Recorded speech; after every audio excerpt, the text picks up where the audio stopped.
Hi. So everyone on my Twitter wanted me to do like a video essay type book review thingy of Warriors Into the Wild, and I guess the rest of the series too. But uh, I'm starting with one. I've never really made a video like this before, so I've sort of compiled all my thoughts, and I'm going to be talking about this book until I feel done, pretty much.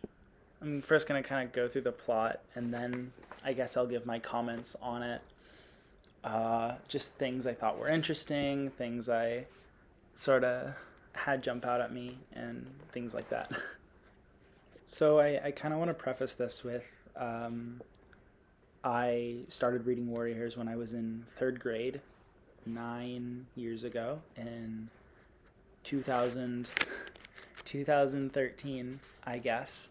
And now it's 2021, so 9 years later, a long solid amount of time later. And I read about 21-ish of these books. I got like partway through Omen of the Stars before giving up because it took me 5 years to get there because I was a very slow reader. And I challenged myself, or I guess I promised myself that when I got older, I would just read through all of the books. And I mean, I'm 18, so I'm older than when I was in third grade. And I'm older than whenever I stopped, so like I'm starting over, and the pace is much quicker this time. For obvious reasons, this video is going to have like a lot of spoilers, so I'm going to be working under the assumption that anyone watching this video either has read the first arc, which is the first 6 books, or doesn't mind having them spoiled. And I'm going to try to keep what I talk about within the first 6 books and as much as I can within just the first book. But like, if I talk about something outside of it, sorry. So, Warriors Into the Wild starts with the prologue. All of the Warriors books start with prologues, and it's very vague, as always. When I was in elementary school, a lot of my friends tried to read this book, and they read like half of the prologue and just gave up. They just gave up the whole, like, entirely because they couldn't understand what was going on, which is fair because it just kind of like assumes you know what's happening. But basically, it's like ThunderClan cats, which if you don't know what that is, uh, too bad. The ThunderClan and RiverClan kind of having a bit of a tussle, a bit of a fight over this over the Sunning Rocks, which is this like slightly contested territory between the ThunderClan and RiverClan borders, but you know it's really ThunderClan's. Like everyone kind of agrees, like it's within ThunderClan's territory, but you know RiverClan likes to kind of pretend it's theirs sometimes. So they're fighting, and there's all this like there's you can hear the page turns. There's all this drama going on, and then we sort of cut over to the medicine cat for ThunderClan, Spotted Leaf, having this vision, this prophecy told to her by StarClan, who are like cat heaven, kinda, that fire alone will save our clan, or fire alone can save our clan, and that's kind of like the theme of the book. It's on the back here of mine, and it's pretty on the nose for later. Spoilers: the main character's name starts with fire. So the book itself actually starts after the prologue, with the main character, who at this point is named Rusty, as like he's like a kid. He's a kid. He's living in a household. He's a house cat. And he's having this dream about like hunting mice and being a wild cat and junk. And he like feels so free. And then he wakes up and he's like, wow, reality's kind of lame. Am I right? So he goes outside and he talks to his friend Smudge, who's another house cat from the next door neighbor's house cat.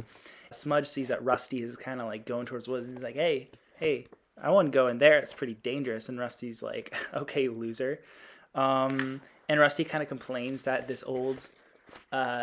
slightly older cat got neutered. And after he got neutered, he was just lazy and boring all of the time. And he's like, I don't want to become like him. And Smudge is like, it can't be that bad. So Rusty kind of books it out, goes out into the woods, has some fun, and he's hunting. He's hunting some mice, or he's hunting something, but his bell starts jingling and it like scares away the prey. So then he gets jumped by this gray cat, Graypaw, who is an apprentice of ThunderClan. And he's like, hey, what are you doing on our territory? You can't be doing anything here. Get out. So they're kind of fighting. They're kind of tussling.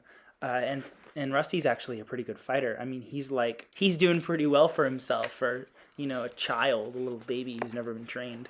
And Graypaw he hasn't had that much training, but he's had a bit. And then Graypaw just sort of chills out and he's like, okay, yeah, hey, like you're pretty good. Like, congratulations. And then these two cats, Blue Star and Lionheart, show up, and Lionheart is this like revered and respected warrior with like big broad shoulders, and Blue Star is the leader of the clan. She's kind of like the girl boss, and they're like, hey, fuck off. Why are you hunting here? And they compliment him on being a solid fighter, and they're like, you would have caught that mouse if your bell wasn't jingling so much. But at the end of the day, they're like, okay, get out, because this is like, you're taking our prey. And he's like, I'm sure there's enough to go around. They're like, there's never enough to go around. And he's like, oh, I'm sorry, I didn't realize. And it was kind of that privilege check that he does that makes Blue Star and Lionheart kind of look at each other and go like, oh, maybe he's actually pretty chill. So they offer that he joins the clan, which is pretty surprising, but they offer it mostly because they're really desperate and they just need somebody. They just need somebody who knows how to hunt. So Rusty comes back the next day and he officially like joins the clan. He's like, okay, yes, I accept your offer. Take me in.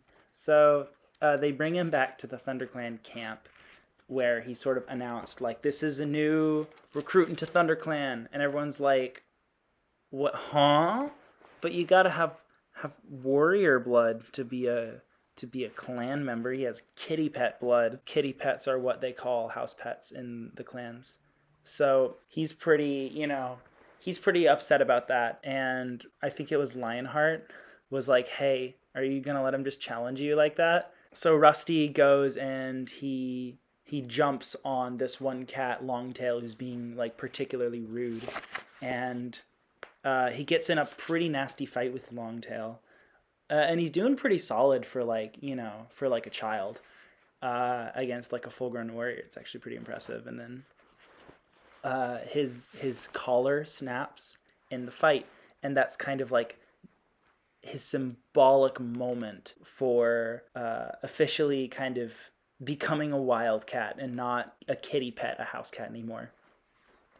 And Blue Star, the leader, kind of declares like, look, he lost his collar fighting for his honor.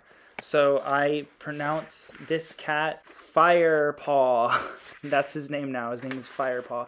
And it's debatable whether or not Blue Star like knew what she was doing, naming him Firepaw, like as in the fire in the prophecy from the prologue, because Spotted Leaf does tell her about that, and she's like, but fire, bad. So it's debatable whether or not she saw this kid and he was like, okay, all right, maybe he's fine. Maybe he's actually like the chosen one or something. But this whole time, like, Firepaw has no clue that he's part of a prophecy. It's debatable whether or not Blue Star does. Everyone in this book seems really dense about things that are super obvious like that. But he's accepted into the clan. He's given a proper clan cat name, and it's fire because his pelt is orange and stuff like that. So then this new cat runs in, and his name is Ravenpaw, and he's like, hey everyone, Redtail's dead. And Redtail is one of the cats that was fighting in the prologue. And it like becomes pretty apparent, like, oh, he just got back. Ravenpaw just got back from the prologue fight. And he's like, Redtail died, everybody. And Redtail was the deputy for ThunderClan. who's kind of like the second in command. And like uh, when the leader dies, the deputy becomes the new leader. So everyone's like, "Oh, that sucks. Oh God, he was so cool though. That's awful." Um, so Tiger Claw then shows up and he's like, Oakhart Oakhart, who's this like River Clan cat. Oakhart killed Red Tail, so I avenged him and killed Oakhart, and now they're both dead." And Ravenpaw looks like super uncomfortable, but he's kind of just like explaining what happened. Blue Star is like, "Oh God, that sucks. Now I have to appoint a new deputy, and I loved Red Tail so much. He was so chill." So he appoints Lionheart as the new deputy because he's so brave and big and strong and cool, and everybody loves him. And Tiger Claw seems almost unfazed by Red Tail dying, which that'll come back later. But he also doesn't seem too mad about Lionheart then becoming deputy. He's just like, "Oh, okay, all right, good for you, bro." So this is like around in the book where Rusty sort of has everything explained to him. So I'm gonna do that now.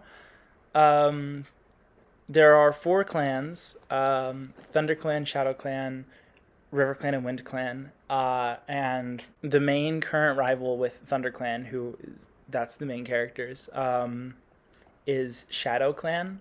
They're being particularly evil as of this moment. Just generally like sucking and being the worst to be around. So within the clans, there are all these naming conventions, and they sort of give you like the information for how everything works. If you're under 6 moons old, you have the name Kit, and then whenever you become an apprentice, which is around at 6 moons, you get the suffix paw. So your name could be like something, like if your name is like Frost, then you're Frost Kit, and then whenever you become an apprentice, you're Frost Paw.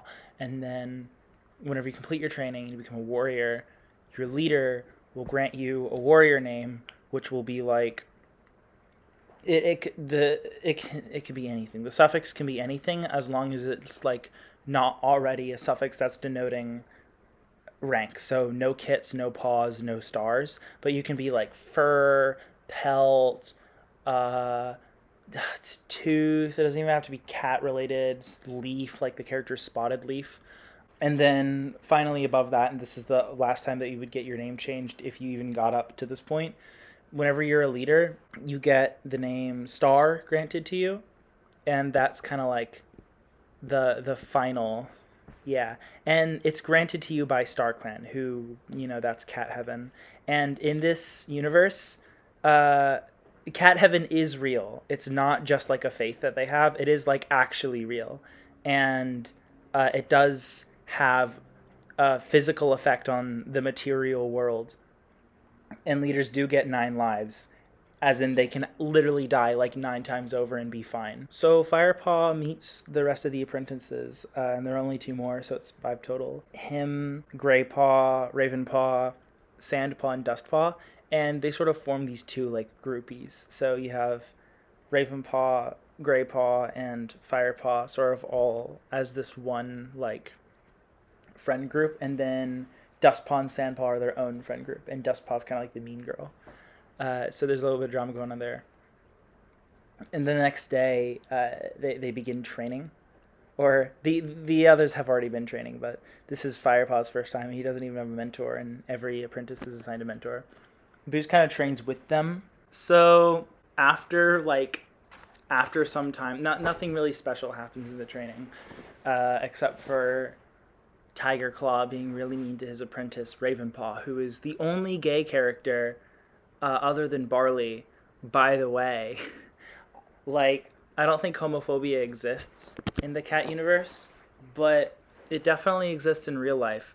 And I feel like the author's just tormenting the one gay character to show that this other character is mean kind of sucks. So after a bit of time, Firepaw is sent on his first solo assignment, where he pretty much has to go into the woods and just do a bunch of like hunting alone and bring all the prey back. And the warrior code states that you're not allowed to eat anything while you're hunting because the clan has to be fed first, and you can eat whenever you get back and everyone's eating. But like, don't eat while hunting. It's just a part of the warrior code. So he's out he's out hunting, he's out doing his solo assignment whenever he runs into this Shadow Clan cat, Yellowfang, uh who's lurking out in the woods hunting for herself. And he's like, "Hey, get out of our territory." And he beats her up, and she gets beat up pretty easily, and it's not just cuz Firepaw is so cool and good and the main character, but also because she's weak and starving. And she's a good warrior. She's revered, but she's like starving to death. And so Firepaw recognizes this, and doing what is probably the stupidest thing he could do, goes and fetches something, like goes and catches some prey and gives it to her. And then to top it all off, he eats the rest of it. Which, like, there are so many different ways you could have handled that situation, but then this ThunderClan patrol shows up, and they're like, all right, what's going on? What are you doing here?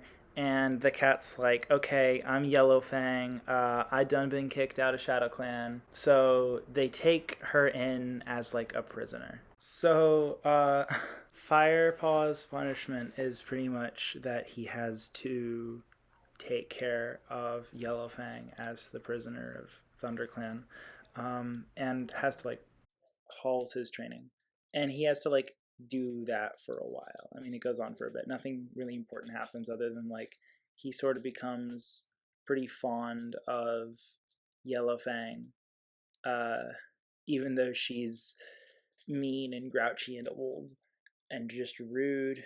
Not that being old is bad, but she's like rude. She's like angry old lady kind of thing.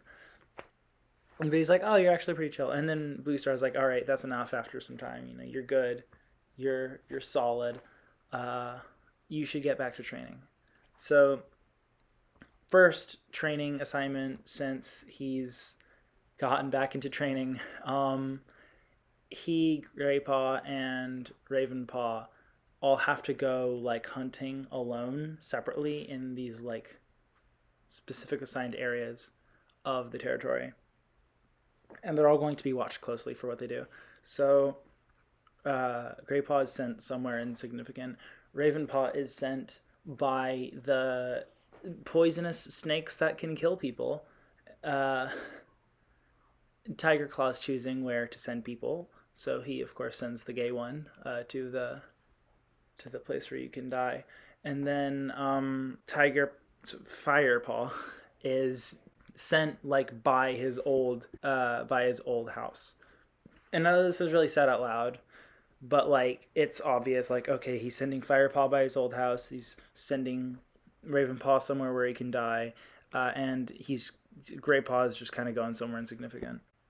So Firepaw runs into his old friend Smudge from the beginning of the book, and it's been a long time since they had seen each other at that point, and like they hardly recognize each other. And Smudge had gotten neutered by that point, and he was just like lazy and like the worst, and stuff. And Firepaw was like, "Man, I'm so glad I'm not you right now, ha ha ha."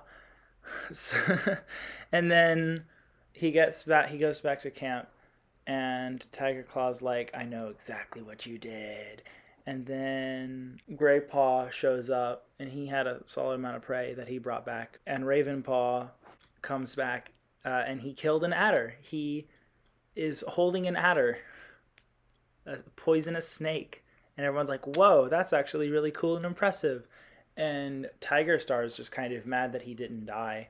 He doesn't say it out loud, of course, but like, he's mad that he didn't die. So Blue Star calls Firepaw into her den, and she is like, "Hey, bro, why were you talking to that kitty pet? Like, you missing your old life? You want to ditch us? You want to go?" And he's like, "Hey, no, I love it here.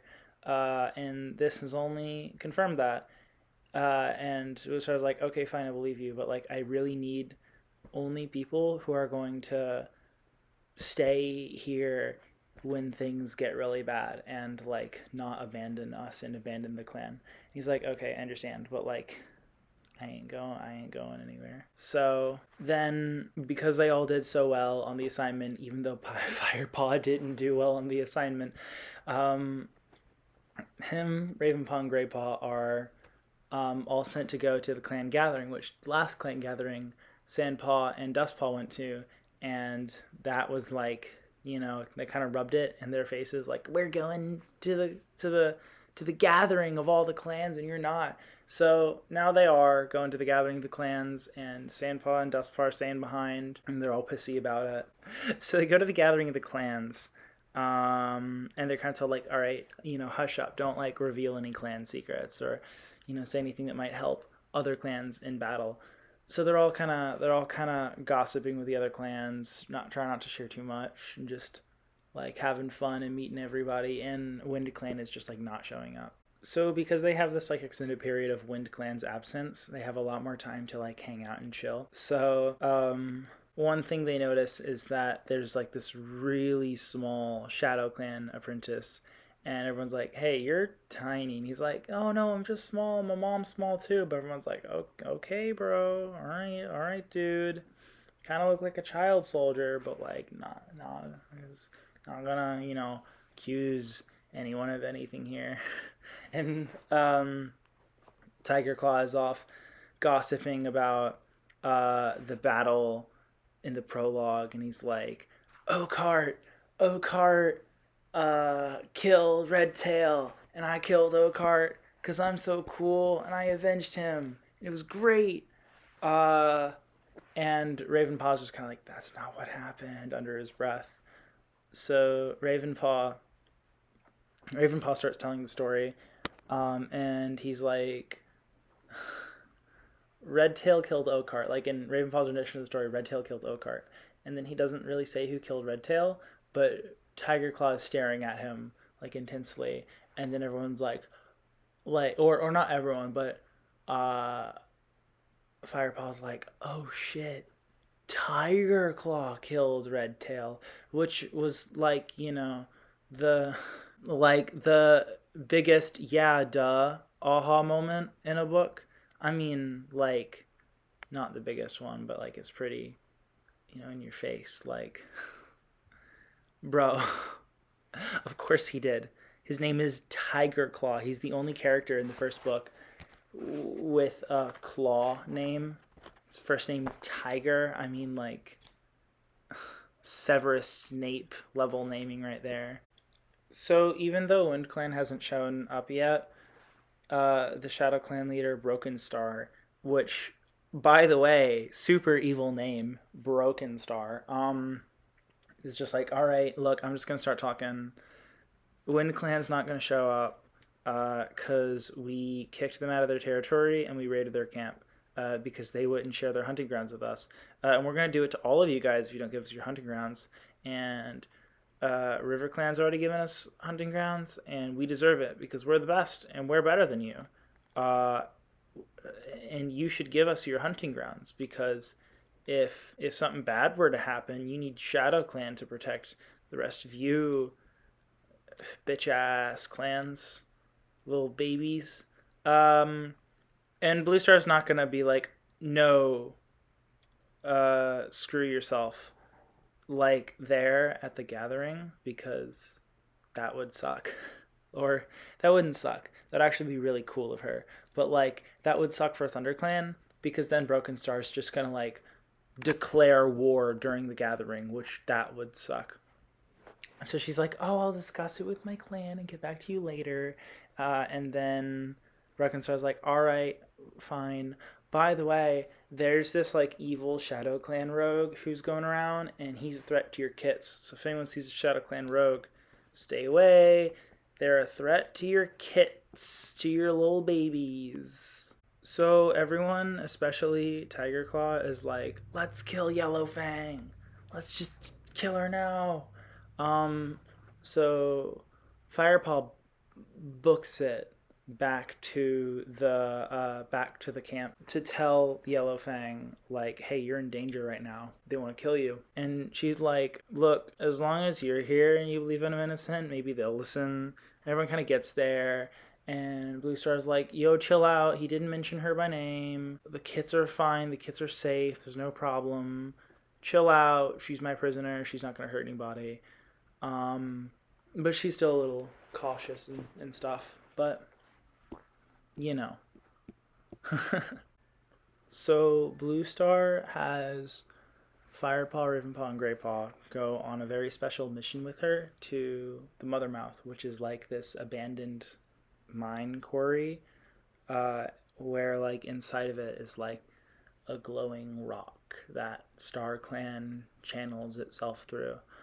And when you're a leader, you have to go there and sleep next to it, and you get your 9 lives granted to you. But you can go back, and they'll grant you like dreams and such. You know, they'll give you like prophetic dreams. So she's like, I need to know what to do about the situation. So we're going to Mothermouth, and I'm gonna sleep by that rock. So they all go, and because it's on the other side of the territories, it just takes forever. Like it takes like a day to get there. And they go past this cat named Barley, who's the other gay character. And Barley's like, he's alone. You know, he doesn't really have anyone. He's just chilling at this barn. He's not a house cat. He just lives at a barn. He's not the farmer's cat. He just lives at the barn. So, they get to the Mothermouth, and Blue Star has this prophetic dream, you know, like she's supposed to, and she wakes back up, and she doesn't tell anyone about the dream, and she doesn't elaborate, but she just goes like,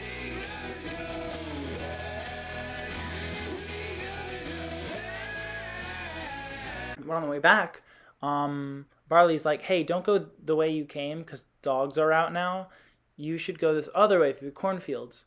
So they do, but then they get jumped by a bunch of rats, like huge rats, and they fend off the rats and they're fine. You know, they have some injuries, but they're fine. But Blue Star actually dies. But because she's a leader, she just gets back up. And Firepaw's like, oh my god, I thought you were gone forever. Oh my god. Ah, thank god. And then Tiger Claw is just like, good. You know, like emotionless, doesn't really care. He's like, all right, let's keep going. So they get back to the camp, and Blue Star's like, oh my god, it's just like my dream. We're being raided. And the reader's like, why didn't you say that before? What? What? You could have told us that, like, at the beginning of the chapter or something. I don't know if it's in the middle of a chapter. I'm going off of, like, I wrote down all the plot points, and I'm just reading through them so I can, like, remind myself what happened. So there's this big fight going on at ThunderClan camp, because it's being raided by ShadowClan, and Firepaw sees this cat named Blackfoot that he saw at the gathering of the clans, trying to raid the nursery. And he pulls this one cat, Rosetail, out and kills her, and she was like a queen, you know, protecting the children. And like, we don't really know who Rosetail is before this. She just kind of dies just to make the body count higher, which, like, is, I don't know, it kind of sucks. It's like, I don't know if it counts as fridging. Because it's not really there to traumatize Firepaw, but it's like, you know, it is there to make the body count higher, to make the stakes seem higher. So it's like semi-fridging, at least. It's stupid. But at least she's not an important character. So the story is not too impacted by her dying. And then Lionheart dies, and they chase all of the ShadowClan cats out of the camp. And then Blue Star is like, oh god, this sucks. I just appointed him deputy like a few months ago or something. So, which for them is a long time. I mean, moons are like a long time for them. Months are moons, obviously. And so she appoints a new deputy, and it's Tiger Star, and everyone's like, either like, oh my god, I love that guy, or they're like, oh god, this sucks. Oh, this is really bad.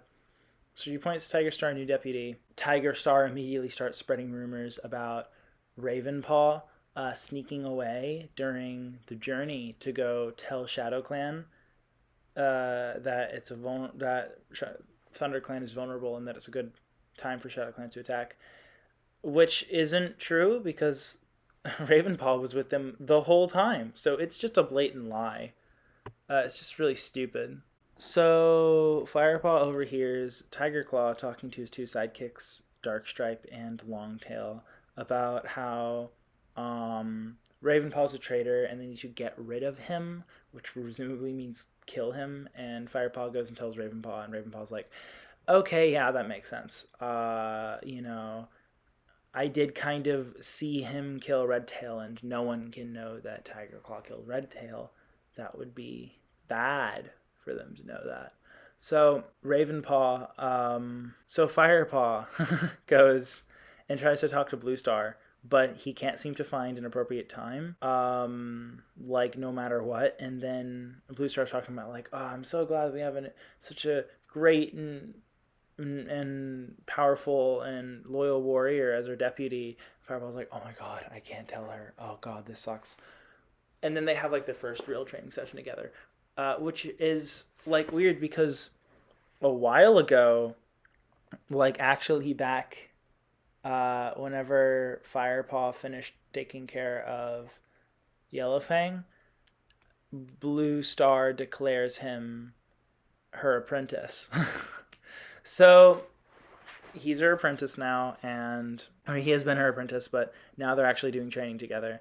And it's just kind of like a cool moment for Blue Star to show off how cool and epic and good at fighting she is. And it sort of blows the reader and Firepaw away a lot. But it's cool, it's chill. It's just a fun like action scene, just kind of for like making it go like, I don't know. It was fun to read. It was enjoyable to read. uh, Also, it makes you respect Blue Star more as like a capable fighter whenever you sort of like read about how quick on her feet she is in this bit. But Firepaw never finds an opportunity to tell her about what's going on, and they get back to the camp. It's like, okay, you can't do it now because Tiger Claw's right there. Keeps on running into all these like delays, and it's such a problem. So some kits go missing, and everyone's kind of freaking out. And then Spotted Leaf goes and like walks out of the clearing for a minute before anyone really notices that the kits are gone. And then all of a sudden she's just dead. Like Tiger Claw goes after her and she's just fucking dead, like on the ground. And there's like this huge like gash in the back of her neck, like Attack on Titan style, and she's just dead. And she's properly fridged. I mean, this is just like blatant fridging. I mean, she didn't need to die. This is completely out of nowhere. And it's just there to traumatize Firepaw and his weird crush on Spotted Leaf, even though she's significantly older than he is, and shows like no interest towards him, like the whole book. But yeah, she dies to traumatize Firepaw, which sucks. And just full on fridged. I don't know what else to say about that. But now it's like, okay, someone killed Spotted Leaf and stole the kits, and then bam, Yellowfang's missing. So now everyone's like, okay, it was Yellowfang.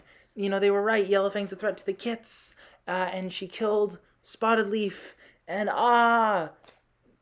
we gotta get her. And then a huge storm comes in, and Blue Star's like, all right, no one is leaving during the storm. Like, this is too dangerous. I can't lose another life. Because 5 people have already died in this book. 6 people if you include Blue Star dying once. But she has 9 lives, so she's not like dead. She was just dead for a second. But still, she's like, all right, it's too dangerous.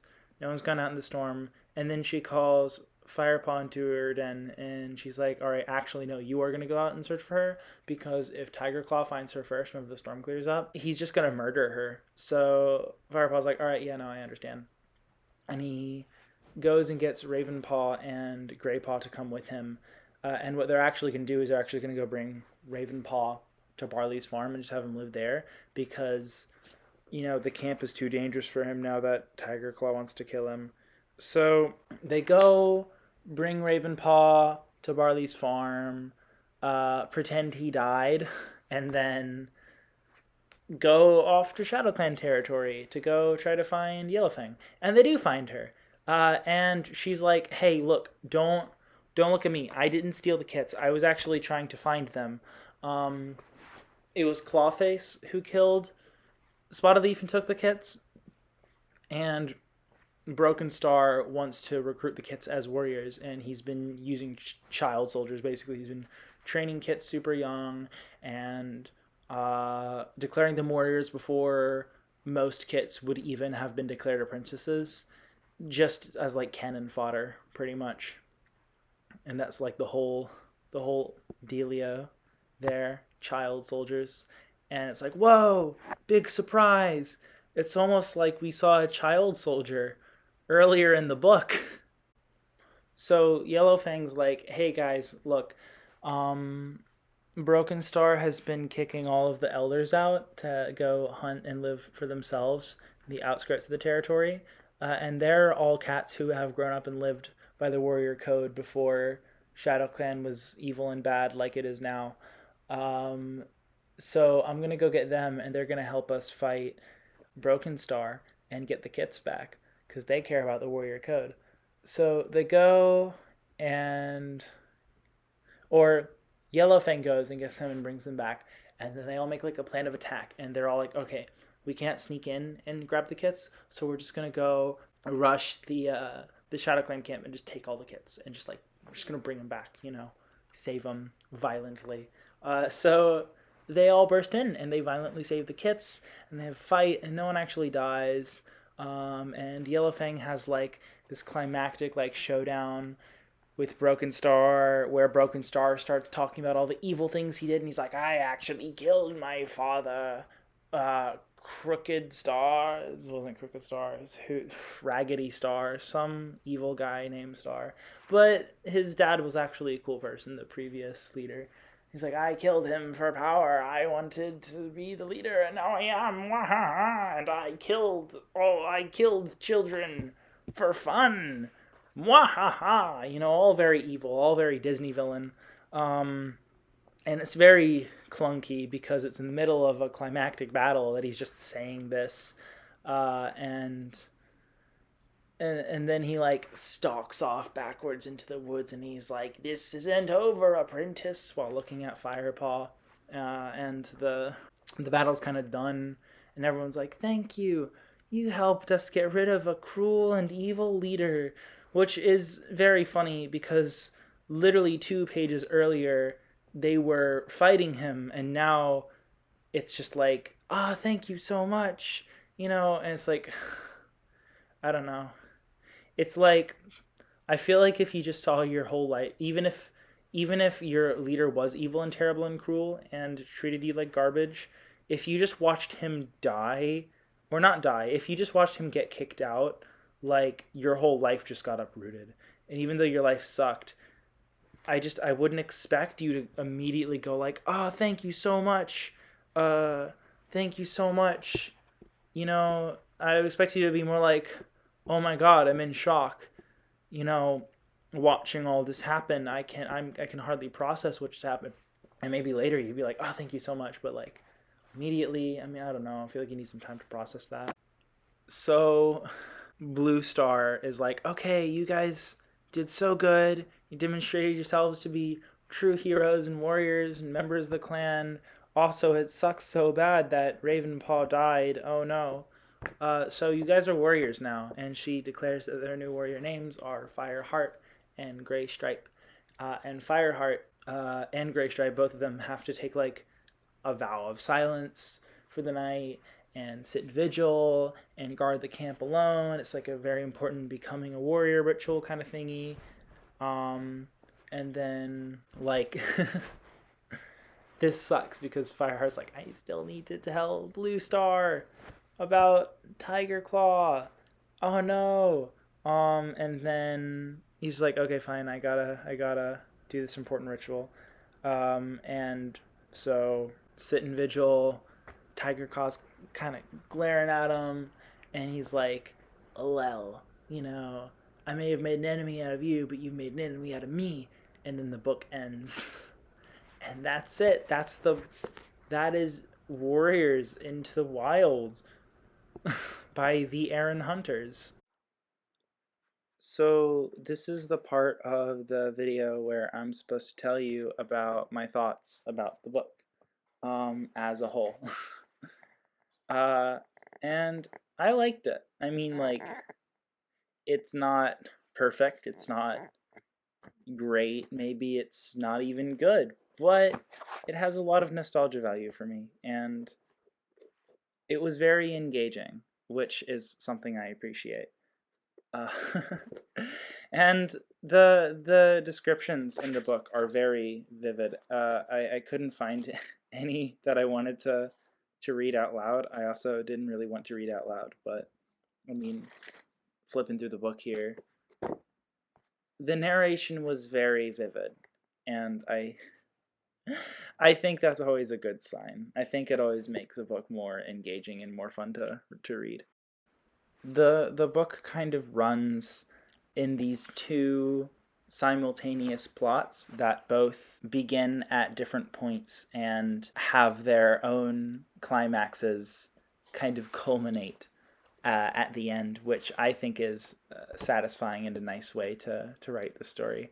The first plot, of course, being about Rusty joining the clans and living this new life and earning his place as a warrior.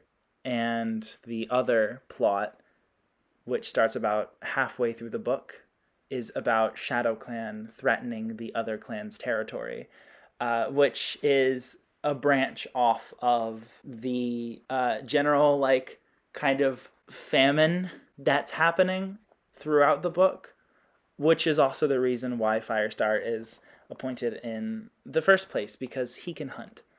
And he knows how to hunt, so he can help the clan feed the mouths that they have. Coming back to the series after so long, the naming conventions of the clans are very jarring, I think. ThunderClan and ShadowClan, who are the two main clans that you really interact with in the first book. And honestly, they're like the main two clans of the first arc. They're named after their narrative elements. ThunderClan are like the cool good guys that you're supposed to like and have a cool and epic name, and then ShadowClan are like the evil bad guys and they have a super creepy name. And then the other two clans, WindClan and RiverClan, who we don't even see that much in this book, and we don't see WindClan at all in this book. They're just named after geography, which makes a lot more sense, I think. It's a lot more believable that these cats would name themselves out of geography and not their narrative elements. The naming conventions of the cats is pretty jarring too. Like, Tiger Claw is the only character in the first book that has the last name Claw, or has the suffix Claw. Like, and I know that later there are plenty of characters with Claw, even good ones, but like the fact that this is the first book and the only character with a Claw name is Tiger Claw, that's like Severus Snape naming right there, which I already said earlier in the video.